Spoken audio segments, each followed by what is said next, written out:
but we have to make them in a different way. We need a wave of innovation, not only for our way of life, but also for the planet. The consequences would be enormous if we lose this battle.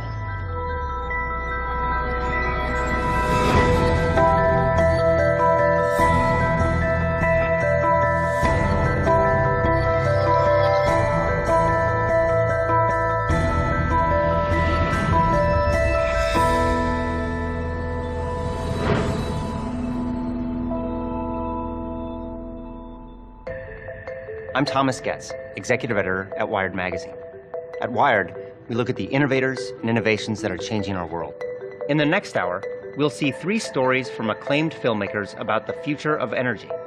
We'll explore cutting-edge innovations in how we drive, how we live, and in our first story, how we fuel our cars. They are all ideas that promise to shape the path to the world of 2050.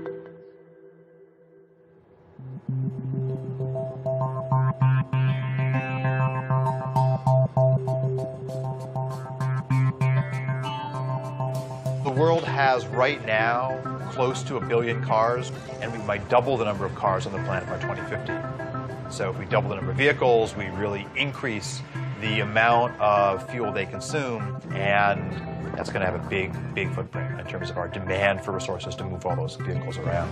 We're pulling up carbon that's been stored underground and burning it in our automobiles and putting all that carbon dioxide into the atmosphere. If we don't reduce that, we could have changes in the climate that we could never recover from. There's a number of forecasts for what type of transportation economy we could move into. One vision is that we will use more and more liquid fuels. Another one is we'll use more and more electricity. And right now, more of the industrial activity is focused around liquid biofuels. The thing about a fuel is it's really unparalleled on a weight basis how much energy is in a gallon of fuel. And even if batteries develop as some of the advocates hope they develop, we're not going to see batteries running large trucks, and we're certainly not going to see an electrified air fleet. We're going to need transportation fuels for those that will directly replace the petroleum-based fuels that we're using today. This has kicked off people looking at a whole range of other alternatives to petroleum in your tank.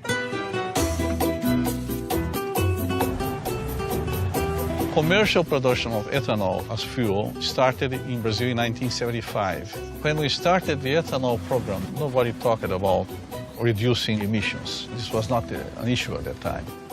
First, and most important, we didn't have money to buy oil anymore after the first oil shock. We were importers of oil. And today, more than 50% of all cars use ethanol instead of gasoline. Brazil made a very conscious choice to try to find a way to reduce their fossil fuel dependence. And they didn't have to look very far because Brazil's climate is ideal for growing sugarcane. When you have sugarcane plantation, you have only 2 things to make: sugar and ethanol. My family has been in sugarcane business since 1955. And about 30 years ago, I thought there is an opportunity to make more ethanol. And now we are producing 120,000 cubic meters of ethanol. Brazil today has very close to 400 sugar mills. The overall sales is $30 billion US dollars, and this number is increasing. If you look at how they make ethanol and how efficient the process is, it's really a model for all of us. They grind the plant up, extract the sugar from the cane. The sugar goes into these large fermentation tanks, which combines sugars together with yeast that naturally produces ethanol. They use the rest of the plant to generate heat to distill the ethanol and turn it into fuel. They also use that heat to generate electricity renewably, not putting excess carbon dioxide in the atmosphere. Brazil has gotten to a point today where they're using about 40% less petroleum than they would be otherwise. But Brazil cannot supply the whole world with ethanol because they would have to cut very strongly into food production and into critical natural areas like the Amazon to make that happen. And this really boils down to the fact that there's only so much arable land, And growing fuel for our gas tanks is yet another demand on that landscape. We cannot kid ourselves in thinking that we found a general solution for the world problems. I think we will have to face the world in this way today. We have no oil in very large quantities anymore. We have no coal transformed in a clean way. In the meantime, we have to do the best we can. And the best at the moment is that we can do biofuels. Sugarcane to ethanol is an incredibly efficient process. You get out about 7 times the energy you put into growing the sugarcane. In the US, when we produce ethanol from corn, for every unit of input of energy, we get about the same amount of energy out. So we're really not gaining anything.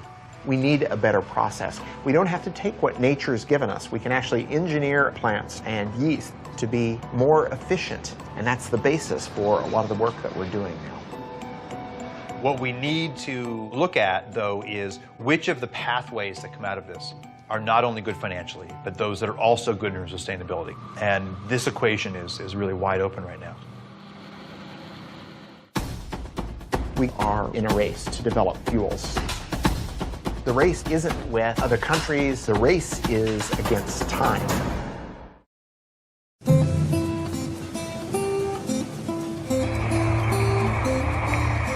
To meet the immediate and future demands, we made the energy solution spring from the ground.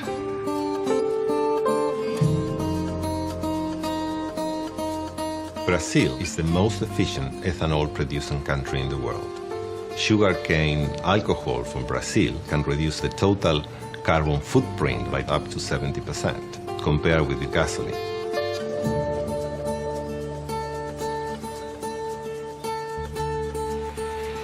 The biggest challenge for fuel providers and car manufacturers is to reduce CO2 emissions over the next 20 years.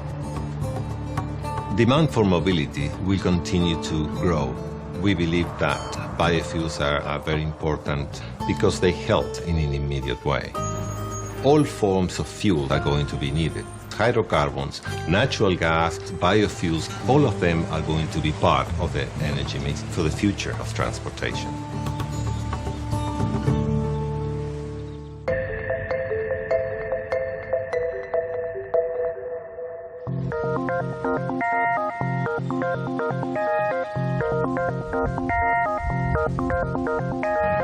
Brazil has been very successful at taking a resource they had and finding the process to make that into ethanol. And people call those first-generation biofuels. We have lots of lab work around the world that are looking at the second generation. That's generally turning cellulosic material from, for example, weeds into biofuels. And the United States is very much at the forefront of the innovation part of the equation.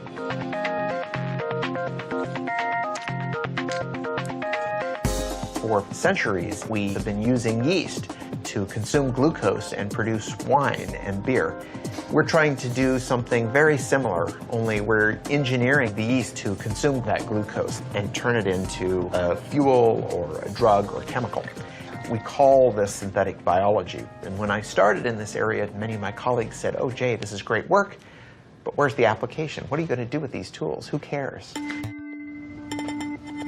Malaria is an enormous problem. In any one year, 1 million or so people die of the disease, and most of them are children under the age of 5. So we thought this was a great opportunity to engineer yeast to produce an anti-malarial drug called artemisinin. This drug is derived from plants right now, but it's too expensive for people in the developing world. So my laboratory engineered yeast to produce small quantities of artemisinin. Now that process is being scaled up, and we'll have this drug on the market shortly, but at a substantially reduced cost. It turns out that anti-malarial drug is a hydrocarbon, and it's very similar in many ways to diesel fuel. We thought, gosh, we could turn our attention now to fuels. We could make a few changes in that microbe to turn it into a fuel-producing microbe. If we imagine that glucose is going to be our new petroleum, we need a source for that glucose. And so the crops that we're looking at are crops like switchgrass. This is a native grass. It grows without a lot of water and on marginal lands. But we could turn it into energy farms. The challenge, though, is that unlike sugarcane, it's very difficult to get the sugar out of that biomass. So we use what we call a pretreatment process to extract the glucose from the plant, and then we feed that glucose to a yeast that we've engineered to produce hydrocarbons. And that yeast takes in the sugar, and it changes its composition and gives us this high-energy molecule. They float to the top, you skim them off, you put them in your tank.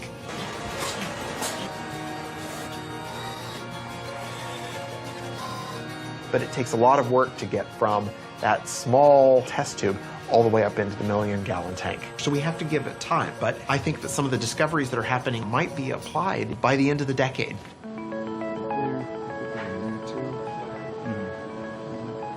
In terms of a sustainable equation for the planet, the role of biofuels is quite tricky.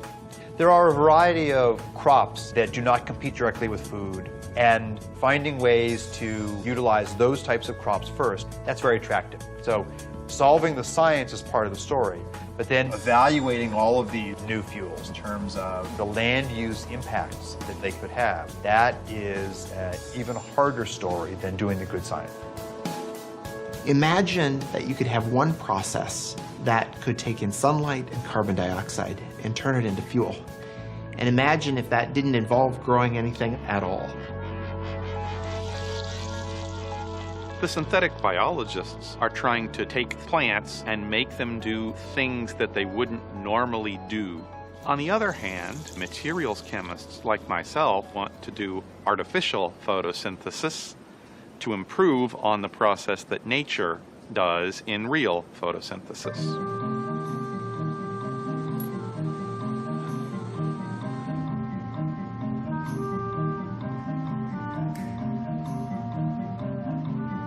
We should follow the blueprint of plants converting sunlight into fuel, but take the approach that it could be much simpler. All we really need is a light absorber that absorbs sunlight. We also need a catalyst like iron or nickel. So when you see the hydrogen coming off of the photoactive material, that's an example of a semiconductor breaking the chemical bonds of water to make hydrogen and oxygen. Ultimately, our pieces are going to be contained in something that is easy to roll out like bubble wrap, where in would come sunlight and water. You would vent the oxygen to the air, but the bottom would wick out your liquid or gaseous fuel that then you could collect and use for our cars and planes and storage.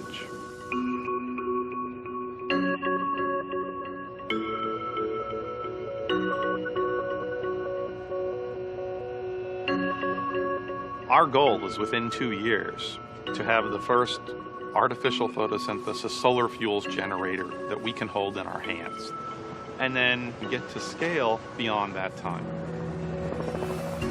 We're certainly not good at predicting the future, but to me, electric vehicles look like a sustainable option. We've heard proposals about things as far-fetched as nuclear-powered planes, and even some proposals to move freight around with lighter-than-air vehicles. And so, if the future in 2050 does include a fair amount of oil, what it means would be that we haven't deployed as many of these clean technologies as we already know are possible. If you think about how long it's taken for us to build up the petroleum industry, we can't hope to reverse that overnight. It's a huge change in our infrastructure. Yes, we should have been working on it 30 years ago. We didn't. We're trying to make up for that, and that means basic research needs to be done now and by as many people as possible. We have a long way to go, but I'm confident that we'll get there.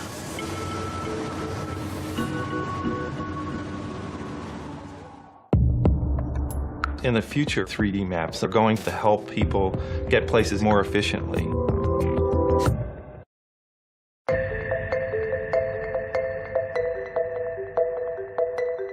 As we just saw, the race to produce cleaner energy is charging ahead. In the meantime, demand for cars continues to climb. By 2050, it's predicted there'll be 2 billion cars on the planet, and fuel consumption will have tripled. To keep pace, we'll have to radically change the way we drive. Here's our next story, Driven by Design.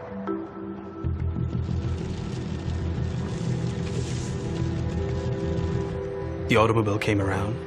In many ways, it was the future. We thought of it as one of the more positive changes that had happened to society. Suddenly, our ability to get a job changed. We can live farther away with bigger plots of land, with better quality of living. It all looked quite good. But there are limitations to swearing by the car. If it gets congested, your quality of life drops immediately. To spend so long in the car, it's very inefficient use of fuel consumption. Things stop making sense all of a sudden. It doesn't bring you closer to where you want to get. It actually sometimes brings you farther. The average American spends nearly 300 hours a year in their car, 38 of them stuck in traffic. Annually, congestion consumes over $1 billion in gasoline in the United States alone. The inefficiency caused by traffic, both financial and personal, is enormous. Dirk Sheehan and Carmen White's story is not that unusual today. Dirk works an hour and a half away in Warrenville, Illinois. Generally, he wouldn't leave work until 6 or 6:30, and I would say usual time for him to get home is around 8. Usually when I wake up, I'm the only one up. Sometimes the kids wake up with my routine. More often than not, I don't see them in the morning. I think about my commute when I wake up. I check the traffic report to see if there's any delays. The worst case scenario, it takes me 2 hours to get to work. We are already so limited in the amount of time he can spend with the kids. And our expenses are crazy high.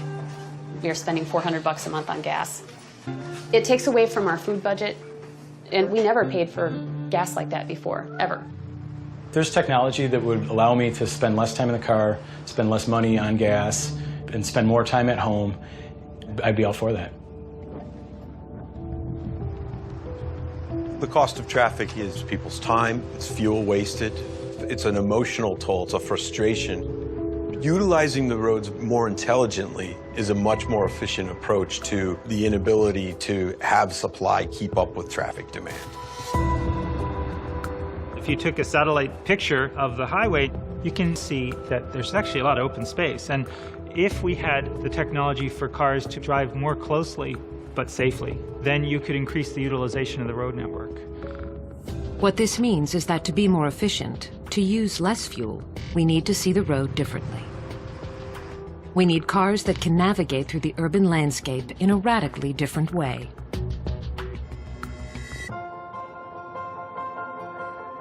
Maps in the future are going to be able to help people get places either more safely or more efficiently. Today, it just helps you get from point A to point B. But what if I want to get someplace and use the least amount of fuel possible? Or if I've got a hybrid vehicle, I want to make sure I've got plenty of charge, not only get there, but to get back home. So information that is going to help people achieve the more efficient or the safer route is more detailed information about the road than a lot of people realize is possible to collect today. Here in Chicago, Nokia's Location and Commerce Unit is developing the next generation of mapping. LiDAR, sonar, 360-degree video, all are components of what Nokia calls digital mapping. We use 64 lasers that rotate and they collect data in a 3D way about the world. It creates what we call a point cloud of information. That point cloud allows us to measure distances then between the points that we collect. That system combined with the cameras with higher precision location detection through inertial measurement units, that whole data system allows us to collect 1.3 million points of data per second. Probably within 2 to 3 years, you're going to see 3D maps that are going to integrate the traffic information into your routing to help you understand. If I've got 5 different routes to take, which one is the most efficient today, given the way the stoplights are running, given the way traffic is running? All of those factors are going to be taken into consideration to make sure I've got the best route. But better mapping that can integrate topography, infrastructure, and density is only part of the answer. Another key to improving transport efficiency is building cars that drive themselves. Autonomous vehicle technology has a tremendous potential to improve efficiency of our road infrastructure. By removing humans from the equation, we eliminate all the things we do wrong behind the wheel. Speeding, changing lanes too often, merging haphazardly. And by marrying autonomous vehicles with sophisticated 3D maps, we can make driving safer and more energy efficient. That next generation vehicle is being built right now by the Swedish trucking company, Scania. The solution, as you see it, is that the vehicles can utilize intelligent maps, three-dimensional maps with traffic information. The vehicles will be intelligent and communicate with each other. They will talk to each other, they will talk to the infrastructure. And we will see completely autonomous driven vehicles.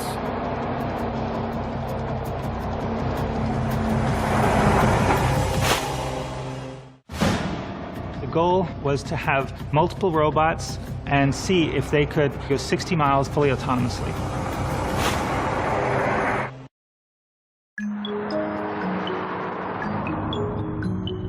My name's Helen Taylor. My husband John and I, we're very passionate about fuel economy. Yeah, it's great to break world records, but that's not the be-all and end-all now. It's more important to educate people. Together we're showing drivers around the world simple techniques to improve their fuel efficiency. We run these education programs, get people on the road with us, and we finally tweak their driving techniques. Things like just checking your tyre pressures before you even get into your car. For every 1 PSI your tyres are underinflated, you're wasting 3% of your fuel efficiency. And the difference between 65 and 75 miles per hour, there's a saving of 23%.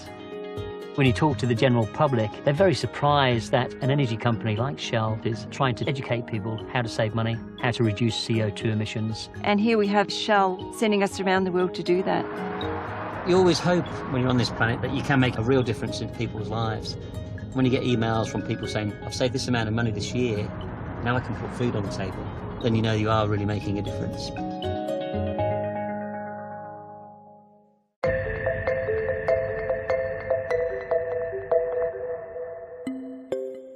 By displaying traffic density in the urban infrastructure in a revolutionary way, 3D digital maps will help create a more fuel-efficient future. But these technologies are limited by the drivers who sit behind the wheel. Some believe that for cars and trucks to be truly energy efficient, they will need to drive themselves.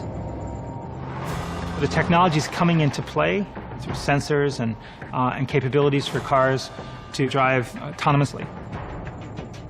In 2007, the United States Department of Defense held a competition to see if a completely autonomous self-driving vehicle was possible. DARPA stands for the Defense Advanced Research Projects Agency. They held a competition to develop self-driving robots that could drive themselves in traffic. The goal was to have multiple robots, turn them loose on a course, and see if they could go 60 miles in 6 hours fully autonomously. Driving may be one of the most complex things we do every day. Drivers make dozens of decisions at any given moment. One study found that drivers were exposed to over 1,300 items of information per minute. We make so many decisions when we're driving without even thinking about it. So in creating our vehicle, a great component of the enterprise was developing software to handle lots of sensors, feeding lots of data, and generating a bunch of potential paths that the vehicle might follow. And even though the robot doesn't have the ability to predict the future, by using this fast random path generation, the robot could anticipate a potential accident and choose a path to avoid it, because it's always thinking about what things could the car do next. No one expects millions of cars driving themselves anytime soon. But there is a place where self-navigating technologies are being optimized to create the vehicle of the future. We are on the Scania test track outside Stockholm, where we have basically, it looks like a highway, but it's a separate test track where we conduct our own experiments. Scania, the Swedish trucking company, has recently begun testing its next generation of long-haul truck. Utilizing radar, sonar, and intelligent mapping, they've been able to drastically reduce fuel consumption. We have this example with platooning. where we make use of the reduction in air resistance or air drag that you get from driving close to each other with heavy-duty vehicles. And in order to control this, you need to know where the other vehicles are, where their position, their velocity, their actions in the near future. And to be very close to the vehicle ahead of you requires that you have very accurate control. If you look at robotics broadly, there's a wonderful set of research on people looking at schooling of fish and trying to develop the ability for robots to work together like that. So there are wonderful examples from nature of how cooperation can lead to more efficient resource utilization. You can see it when people are competing in Tour de France. They platoon to reduce air drag. They are not bicycling behind each other that close because it's fun or because they are racing. It is because they are reducing air drag, sitting behind the man who is leading. A truck traveling 55 miles per hour expends half its energy just to move the air around it. At 65 miles per hour, that number jumps to almost 2/3. Even if platooning can reduce the energy used by 10%, the savings would be substantial. If a vehicle in front of another vehicle wants to brake, it immediately sends out the brake message to the other vehicles. So they actually brake at the same time. The way we do this is we have an automated system. So now, for instance, if I take my feet off the acceleration pedal and turn the system on, the velocity is automatically governed by getting information from the vehicle ahead through its wireless system. We want these vehicles to maintain a short relative distance. So through this system, we can reduce the fuel consumption by utilizing the air drag reduction by 10%. And 10% would mean you will be able to save approximately 8,000 euros per single heavy-duty vehicle per year.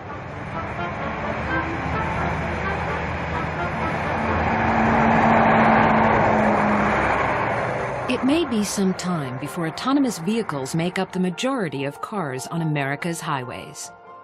Nevertheless, some of these technologies are already making their way into our lives. Now, this polar baby wants to sleep.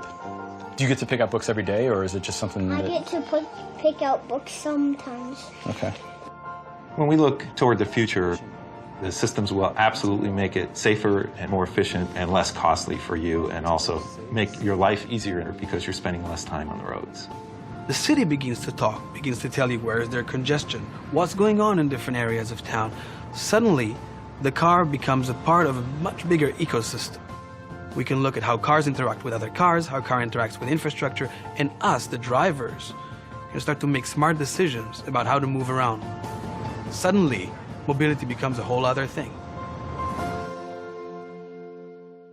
No matter how much money they have, no matter how much oil they have, everybody has to go in a different direction.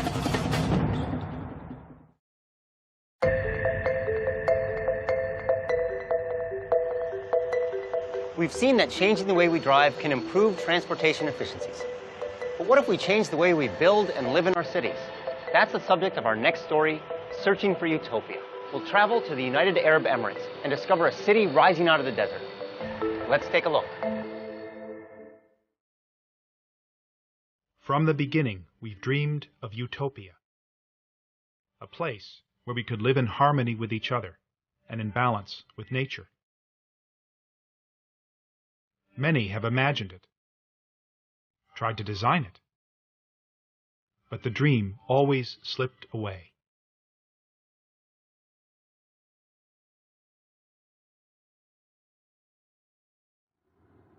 Then I heard they were building a new city called Masdar, near Abu Dhabi, in the Arabian desert. It sounded like an unlikely place for utopia, and I wanted to see it.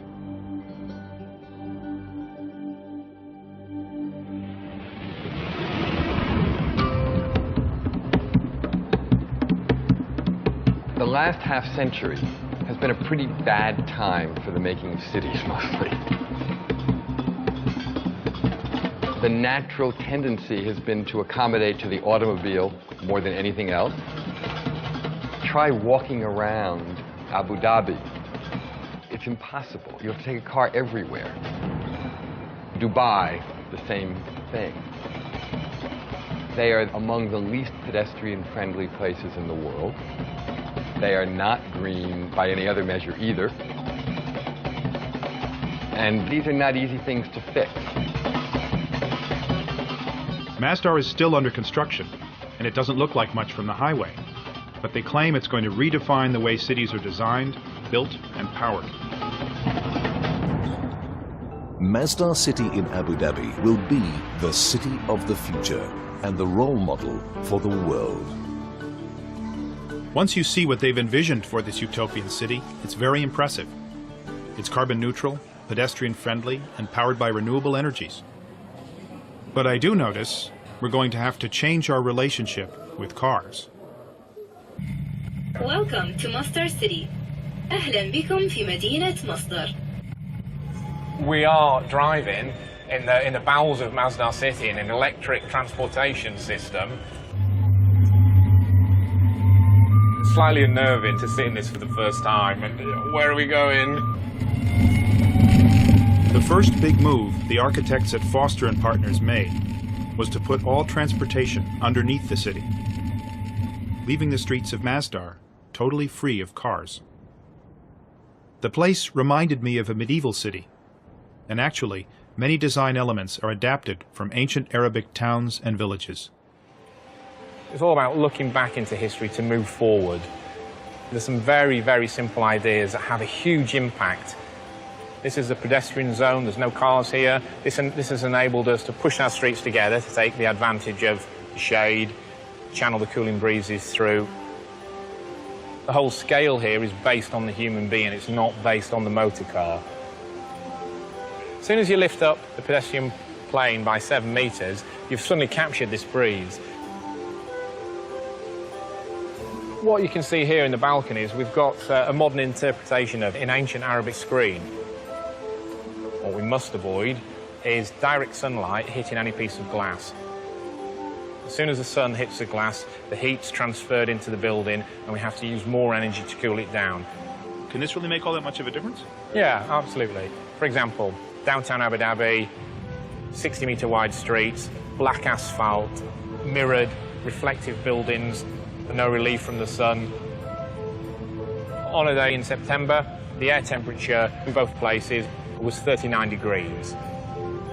In Abu Dhabi, the temperature measured at the asphalt was 57 degrees. In Masdar, the temperature measured on the ground is 33 degrees, so we've actually lowered the air temperature. We're trying to do as much as possible with as little as possible. These simple design moves cut air conditioning needs by 60%. But this place is also technically very sophisticated. The roof panels not only provide shade, they also generate electricity.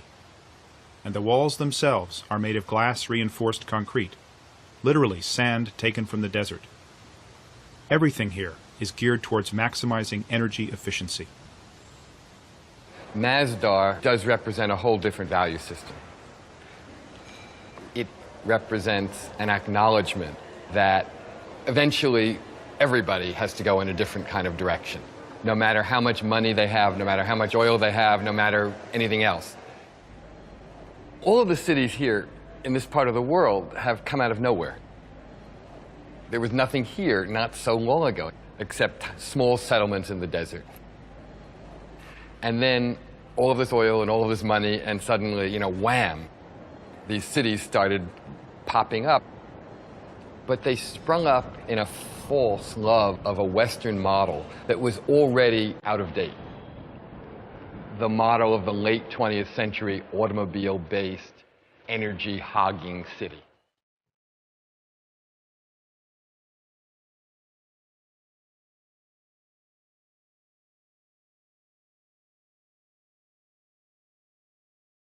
For most of the world, energy is very expensive. But the United Arab Emirates is sitting on 10% of the world's oil. And energy is cheap. So cheap, you can run a ski slope in a shopping mall and build the world's tallest skyscraper. But even here, cheap energy won't last forever, and the people behind Masdar are determined to find alternatives.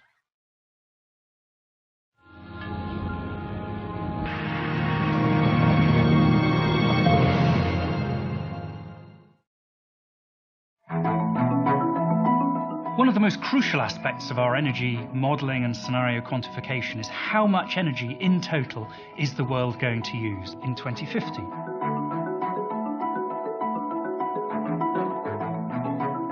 The scenarios team is a bunch of people with rich imagination, I would say. We have political scientists, economists, geopolitical experts. Really, we try to simplify the complexity all around us. We in the scenarios team are currently putting a lot of attention into cities and city development.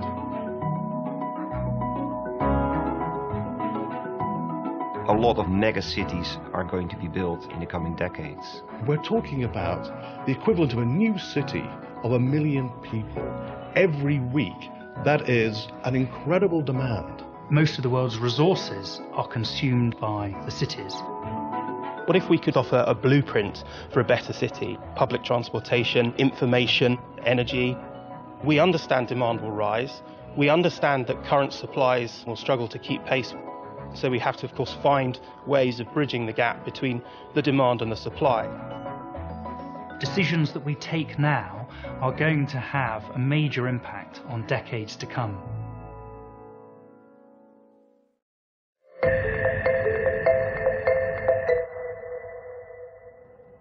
There's enough oil under these sands to last 150 years. But fundamental to the Masdar ideal is getting energy from renewable sources, from geothermal and wind, and most of all, from a source they have in abundance in the desert, the sun.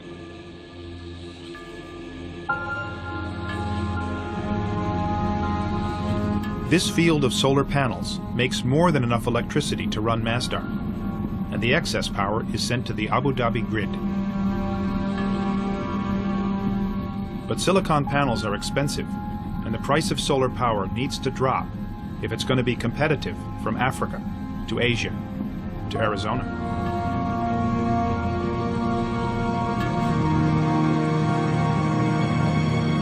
In the future, Masdar hopes to get energy from this prototype called the solar beam down.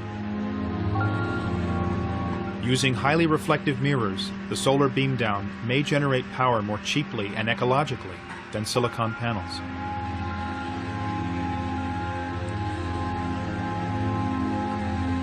The mirrors bounce the sun's rays up to the tower and then down to a point. Reaching a temperature of 600 degrees, steam can be generated to run turbines to make electricity. There's just one problem.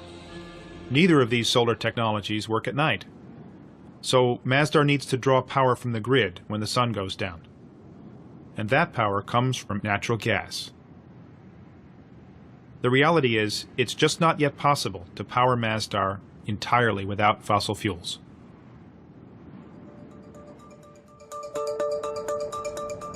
The great challenge with Masdar will be, how do you make it a place that will not be just this ideal city that no other place could actually aspire to because it doesn't seem real? What Masdar has to be is a laboratory that develops things that then can be applied in existing cities all around the world, because that's where it will pay off. There's no payoff if it's just about itself. The payoff is, how can everything it's trying to do matter in the rest of the world? Right now, there's only a store, 2 restaurants, a bank, and a few hundred students living here. It's too early to tell if Masdar will work as a city when it's finished. But much has been achieved.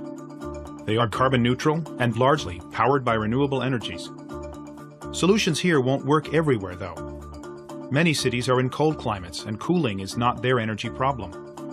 They need to let sunlight in, not keep it out. Cities like Los Angeles or Houston are built around cars. Can Masdar's lessons be applied to them? Still, it's a step in the right direction, And it's impressive that this step is being taken by a country that doesn't need to take it. I met a guy who said actually they did need to take it. He took me to the desert to explain.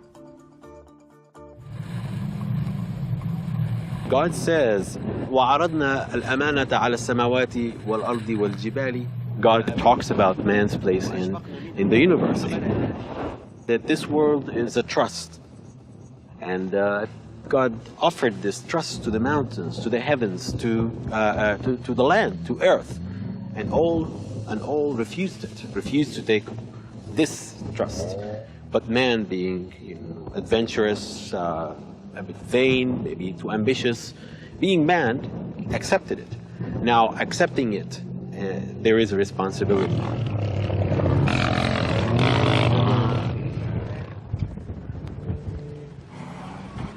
Taking responsibility isn't always easy. Utopia may be unattainable, but we must reach for it. And Masdar does give us a clue to what cities will be like in the future. They may not look quite like Masdar, but they will be shaped by the same concerns, by energy, where it comes from, and how it's used. The way we've been building cities lately is unsustainable. We can't go on building them that way.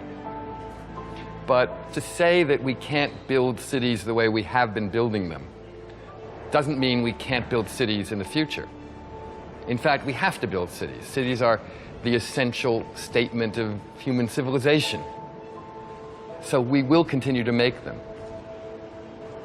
But we have to make them in a different way.